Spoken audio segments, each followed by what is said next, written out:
नमस्कार हरि प्रेमियों, आपका हमारे YouTube चैनल में स्वागत है। सभी दर्शकों को हमारी ओर से जय श्री कृष्ण। हरि प्रेमियों, कैसे हैं आप? उम्मीद है आप सब अच्छे होंगे।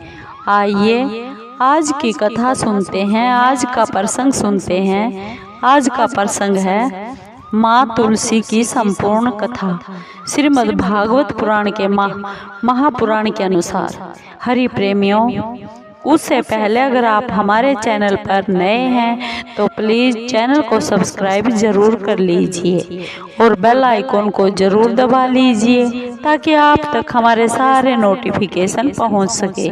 हरि प्रेमियों, आपका एक भी सब्सक्राइब हमारे लिए बेहद मायने रखता है। आइए कथा को शुरू करते हैं। हरि प्रेमियों, तुलसी माँ से जुड़ी हुई एक बहुत ही प्रचलित कथा है। श्रीमद् देवी भागवत महापुराण में इनके अवतरण की बहुत दिव्य लीला बताई गई है। और एक बार भगवान शिव ने अपने तेज को समुद्र में फेंक दिया था। उसे एक महातेजस्वी बालक के रूप में जन्म लिया। यह बालक आगे चलकर जालंधर के नाम से बहुत ही पराक्रमी राक्षस राजा बना। इसकी राजधानी का नाम जालंधर नगरी था।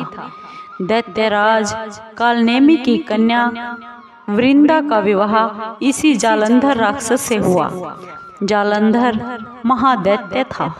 अपनी सत्ता के मद में चूर उसने माँ लक्ष्मी को पाने की कामना से बहुत भयंकर युद्ध किया, परंतु समुद्र से ही उत्पन्न होने के कारण माँ लक्ष्मी ने उसे अपने भाई के रूप में स्वीकार कर लिया। वहां से पराजित होकर वह देवी पार्वती को पाने की इच्छा से कैलाश पर्वत पर चला गया।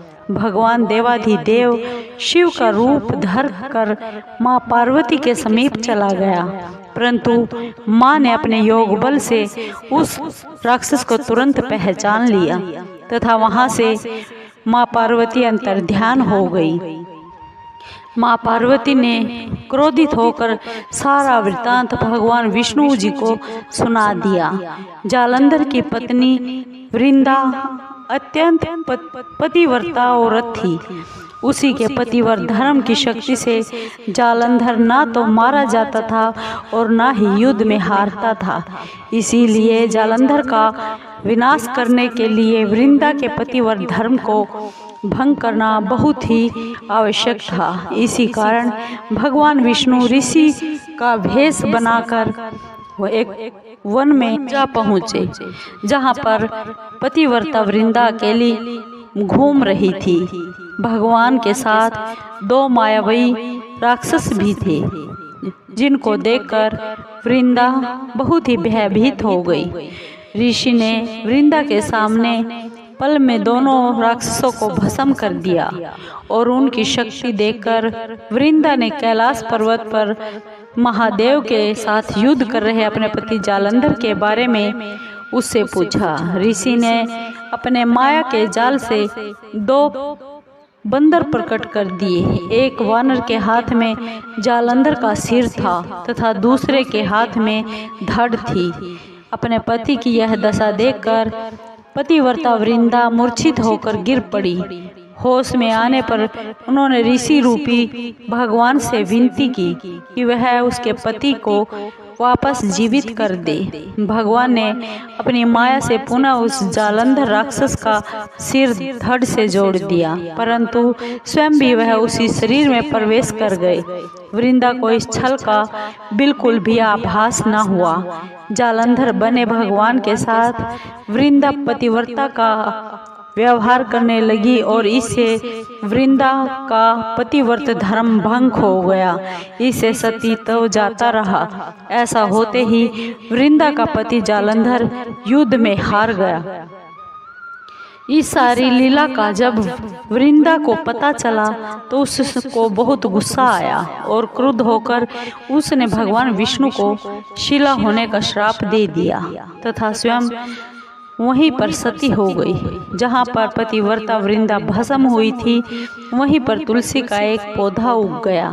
भगवान विष्णु ने पतिव्रता वृंदा से कहा, हे वृंदा, तुम अपने सतीत्व के कारण मुझे लक्ष्मी से भी अधिक प्रिय हो गई हो। अब तुम तुलसी के रूप में सदा मेरे साथ रहोगी। जो भी जीव, जो भी मनुष्य मेरे शालिग्राम रूप के साथ तुमसे यानी तुलसी से विवाह करेगा, उसे इस लोक तो क्या परलोक में भी अपार यश प्राप्त होगा। जिस घर में तुलसी माता होती है, वहाँ यम के दूत असमय कभी नहीं आ सकते, वहाँ अकाल मृत्यु नहीं हो सकती। गंगा व नर्मदा के जल में तुलसी तथा स्नान करने से तुलसी का पूजन करने के बराबर है। चाहे मनुष्य कितना भी बड़ा पापी क्यों न हो, मृत्यु के समय जिसके प्राण में, जिसके मुख में तुलसी की मंजरी सहित तुलसी डाल दिया जाए और गंगा जल मुख में रखकर डाल देते हैं, तो वह सभी पापों से मुक्त होकर वैकुंठ धाम को चला जाता है। जो मनुष्य तुलसी व आंवलों की छाया में अपने पितरों का श्राद्ध करता है, उनके पितृ भी मुक्ति को प्राप्त होते हैं। उसी दैत्य जालंधर की यह भूमि जलंधर नाम से विख्यात हुई। सती पतिव्रता वृंदा का मंदिर मोहल्ला कोट किशनगंज में स्थित है। कहते हैं इस स्थान पर एक प्राचीन गुफा थी जो सीधी हरिद्वार तक जाती थी। सच्चे मन से 40 दिन तक पतिव्रता सती वृंदा के मंदिर में पूजा करने से सभी मनोकामना पूर्ण होती है। हरि प्रेमियों, आपको ये माँ तुलसी की कथा कैसी लगी? अगर आपको अच्छी लगी हो तो प्लीज़ चैनल को सब्सक्राइब कीजिए, लाइक कीजिए, शेयर कीजिए और कमेंट ज़रूर कीजिए।